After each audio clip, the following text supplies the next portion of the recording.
All right, so if I am looking at where we go from here, why is PDF, why did PDF win the battle? Why is PDF so important to all of these workflows that we create? Yeah, well, you know, the Achilles heel of all the legacy data streams is that they're really not good viewable formats. And once Reader became free, it really let the genie out of the bottle. And PDF started to dominate first in the office space. People started sharing information, documentation, whatever in PDF. And it wasn't long before people stopped printing manuals because they didn't have to. They could just post a PDF. But I think beyond that, what makes PDF the winner is that it does such a good job with color. It has a whole lot of features that are designed for electronic workflows. A lot of people like to use PDF in collaborative workflows, those requiring proofs and approvals, review processes. It just is light. Organizationally, you can store a whole lot of information in a little tiny container when you've got a PDF file. So 10 years ago, when we were still struggling with massive PDF workflows, maybe a little bit longer, maybe 15 years ago, one of the talk tracks among the old legacy cheerleaders was, yeah, but you know, PDF is editable and PDF isn't secure, and PDF can, you know, it doesn't have all the same characteristics that a legacy enterprise workflow has. But that's all changed, hasn't it? Well, of course, none of those legacy data streams are secure. No, they like to think they were, but they really weren't. That's right. So now the you know, PDF 2.0 introduced some significant improvements in the encryption capabilities. Now the challenge there is, of course, people have to adopt and use PDF 2.0 to take advantage of those.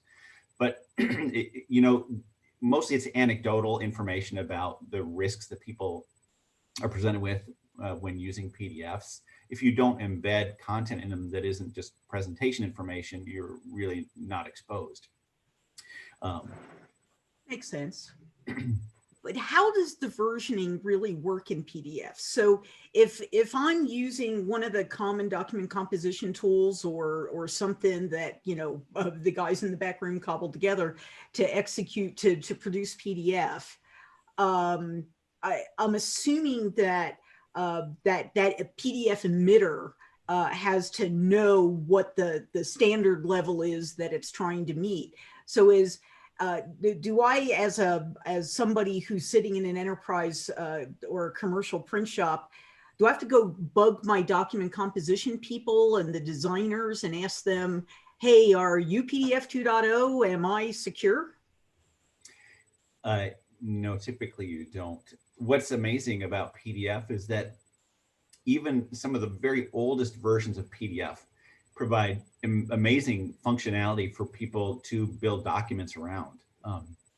Over time, a lot of nice features have been added onto the car. You know, it's got a you know, a really nice stereo system and not just the basics. But even some of the very oldest PDF versions can accomplish quite a bit.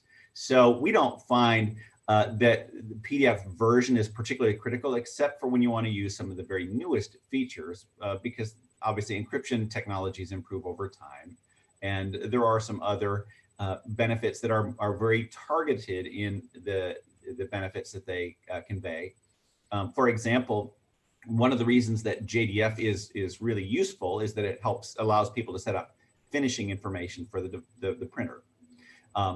PDF has its own internal format that can be used for that. It's called document part metadata. Not all RIP vendors take advantage of the built-in capabilities to process document part metadata that often a PDF RIP has. And so to take advantage of that, you of course need to move to a newer version of PDF that supports document part metadata, or use JDF if your printer supports that. But generally, the only, and it's rare that it happens, there are some applications out there that people have that ingest PDF that are, for whatever reason, sensitive to the PDF version that is fed to them. That doesn't happen too often. And not just a RIP, but it might actually be some sort of bespoke Archive presentation system, system, an archive Yeah. system, right? That's right. That's right. Okay, so PDF it's become the lingua franca of the communication space, not just the print space, but Yeah. omni-channel delivery. Well, for page-centric workflow, obviously HTML5 for anything responsive, Right. Because we all love our phones. We do. Although, and I've read PDF on my phone, but ideally, it can get a little interesting to keep making it bigger and bigger. A little trickier.